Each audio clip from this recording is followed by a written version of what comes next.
We're joined by Texas A&M head coach Buzz Williams. We mentioned last night the program record they also set for points in an NCAA tournament game. Also of note, they hit the most field goals in a tournament game in program history and the most three-pointers, while also shooting the highest three-point percentage in a tournament game in program history. The microphones are out for questions. When you get it, give your affiliation and your question for Coach, and we'll start in front of me with Teresa. Buzz, Teresa Walker with the Associated Press. Kelvin talked last night that considering you all played in December, he would rather kind of be in your locker room tomorrow to play the revenge card. How much different is your team from that game in December? Yes, ma'am. We're completely different. Whatever Coach said, that's fine. Yeah, we're way different. Just here on our left. Yeah, Olin Buchanan, TexAgs. Buzz, have you sensed anything different in Wade as far as is he more relaxed or anything like that now that, especially lately, that he's getting so much more help offensively, or is Wade just always the same? Yeah, I think he's been pretty consistent since he got here. I think maybe the first semester he was in college, Q did a really good job of trying to help guide him. Dex was a great model of consistency, but you've been around him his whole career. I mean, he's a magnet. His personality is very magnetic. The bigger the stage, the better he seems to play. So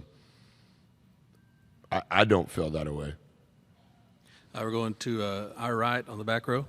Jason Bristol from KHOU in Houston. Those of us from Houston happen to notice that former Texans Executive Vice President Jack Easterby is with you, or at least with the contingency here, contingent. And I was wondering what kind of impact has he had on you and your program, the players, and does he have an official role with the program? Oh, no, he's just visiting. I've known Coach Jack for long before he was with the Texans. So I would say long before I was at Texas A&M. I would say over a decade now. Yeah, he's just here at the game. Right here. Buzz, Mark Passwaters with Rivals. How do you change the approach that you have to take with a quick turnaround like this or in the SEC tournament? And how much of an advantage is it to have already played U of H once when you go through this prep? Yeah, I think when you have some prior information, it's helpful. We still try to maintain the same groove, rhythm, routine in prep. We call it 2 day before, 1 day before, day of. So this morning we did 2 day before, and our guys know exactly what we want to cover in 2 day.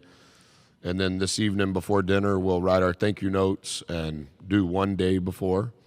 And then tomorrow morning will be day of the game. Obviously, we can't come to the arena, so we'll do it at the hotel. So in the SEC tournament, as you know, it's the next day. There's not a gap of a day. So the way we've done it the last 2 years is we do 2 day the night of the actual game, 1 day the morning before breakfast, and then day of when we have shoot around. So it's just more compressed. With a day in between, we just spread out our work over this day and do 2 day and 1 day today. We're going to our left. Buzz, David Nuno, TexAgs. Was there a point leading up to that South Carolina game when Manny got inserted back into the lineup that he was doing something different at practice that you're like, we've got to give him more leash, or was it just making the most of his moments in games? I think against South Carolina, we started the group that had started the first, whatever it was, 6 or 8 games before Boots got hurt. We started H, we started Henry, we started Wildens, we started Four, we started Boots. We didn't start the game very well. I think Mo's first start was at Georgia the next game, I think. I could be wrong on that, David. The one thing about Mo, he's very diligent and he's very consistent. And I know it's not the sexiest thing to say, but I actually think part of why all of this has turned favorable for him is how he handled all of the failure. He didn't complain. He didn't go meet with compliance and turn his name into the transfer portal. His mentor didn't call and say, why is he not playing? He played nine minutes against Houston and went 0-5 and was lost the entire time. And there's a level of respect that's harder and harder to find. Players know when they're being held accountable. Player to player, they know. And he never backed away from any of it. And I think it was at Georgia would have been a Saturday, I think. So then it was at Mississippi State, or versus Mississippi State at home. And then it was at Ole Miss. Somewhere in that early sequence, he was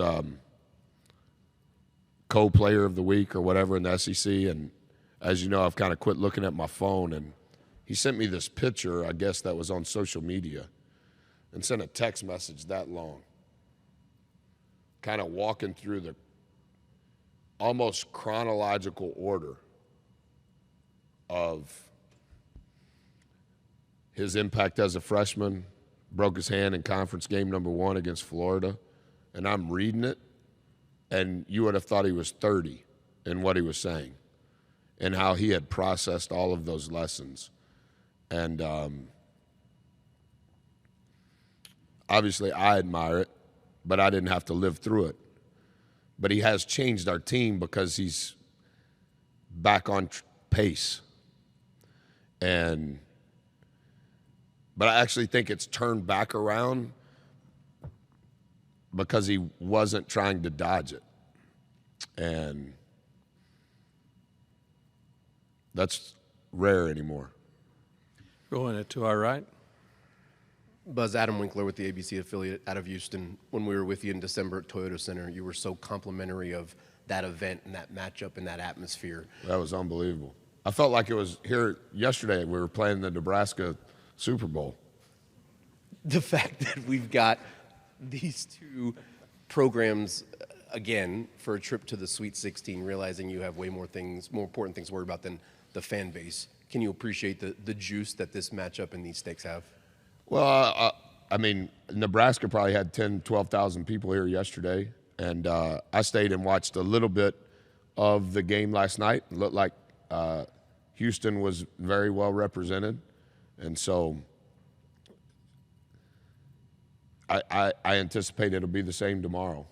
They're the number 1 team in the country when the season ended, and what Coach has done there over the last decade is, I guess it hasn't been done since Coach Lewis was there in many respects, decades ago. So it's 2 Texas teams trying to play in Texas next week. We're just doing it in Memphis. And so our group has been somewhat used to playing road game environments, and I anticipate that's what it'll be again tomorrow. Going to your left, Coach. Brent Zorneman, Eastern Chronicle. Being a native Texan, that was kind of along the lines of what I was going to ask. Is it kind of cool that this is an old SWC meeting, with so much on the line? And if you maybe have a favorite memory of the SWC as well, hoops. I think the world of Coach, and always have, whether that's public or private. Every picture I've ever taken with Coach, I have.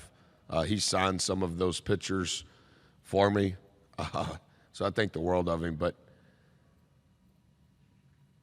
Pat Foster's probably my favorite University of Houston coach.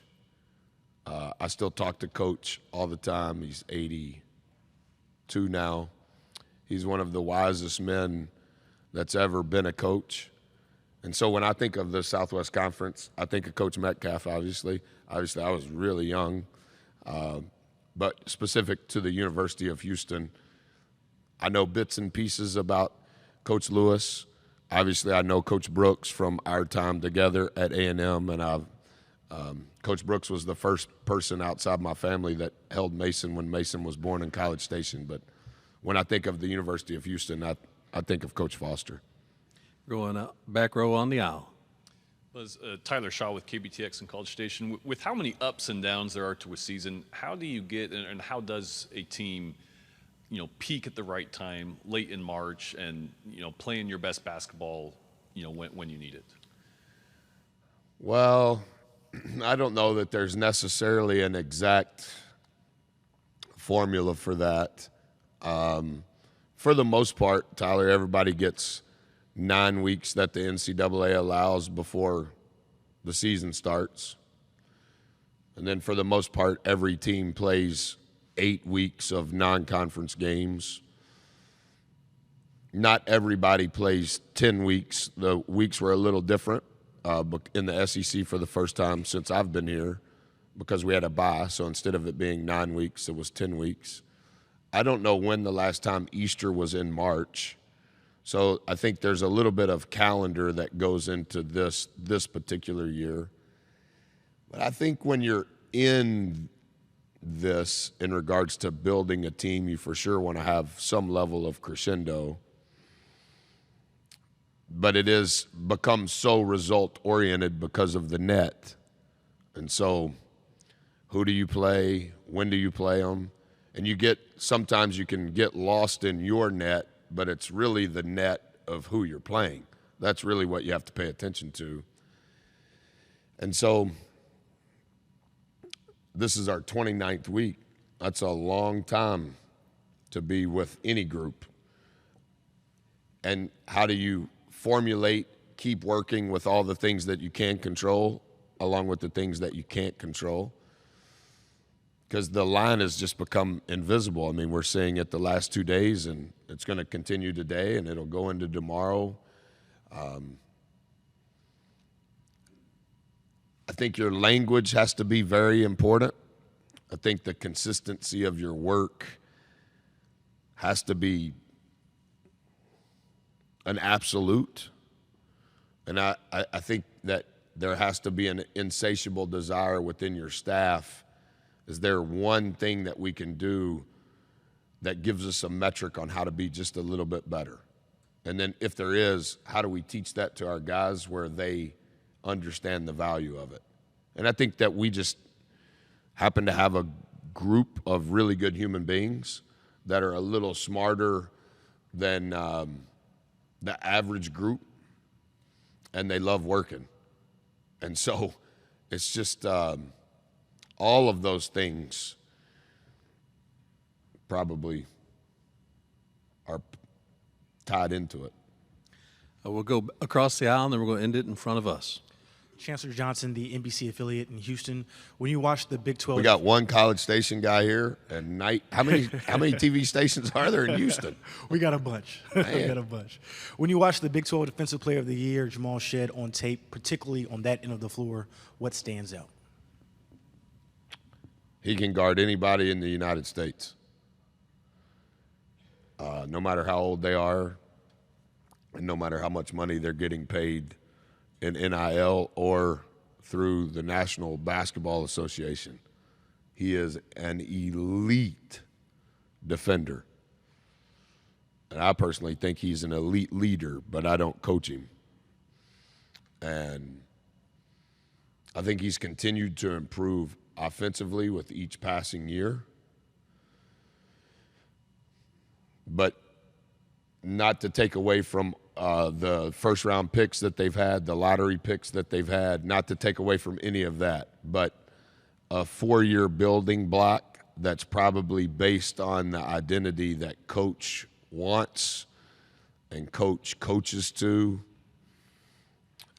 Coach Sampson doesn't have to come here. They ought to just let number one come up here and talk, because whatever he's saying, that's what Coach Sampson said yesterday. And you can hear it as a coach.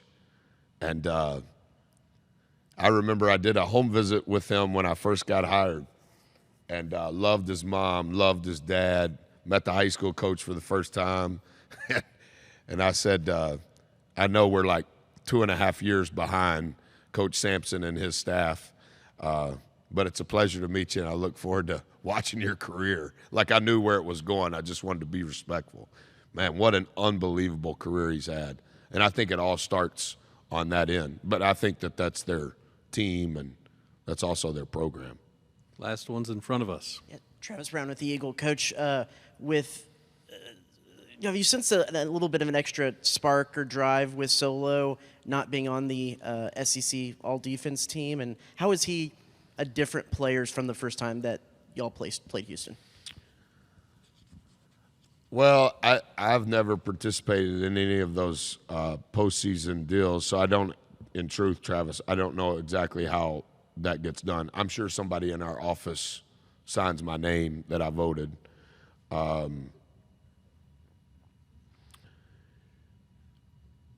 think Solo can really guard. And he's a different type of defender than number one is. But his length, his IQ, he can guard multi-positions. We can do a lot of different coverages with him on the ball and off the ball. I think he's continued to improve throughout his career. And I do think he's more mature than he was in mid-December. And I think some of that has been forced on him. Henry's injury. He's been able to play more and more minutes. And he's in the meat of the season. Like, I thought yesterday was really bad. And I was telling him this morning at 2-day, I'm like, so we have no chance against Houston if tomorrow you do what you did yesterday. We played like 4 or 5 minutes in the first half. Second foul's 50 feet from the basket. Like, we can't absorb that. But it's partly to your question. I think it's the impact that he has for us on and off the ball. But he's done such a great job of helping us with the defensive rebounds. And as he's garnered more possessions where we can't take him off the floor defensively, I think his confidence has built and grown offensively on when it's time for him to attack, when it's okay for him to shoot a buzz shot from the perimeter. And, I mean, numerically in the month of March, he's drastically different than he was in the month of December. Coach, Who was on the defensive team? do we have that? Good. Coach Williams, thank you for your time. Good Yes, luck sir. tomorrow. Thank you.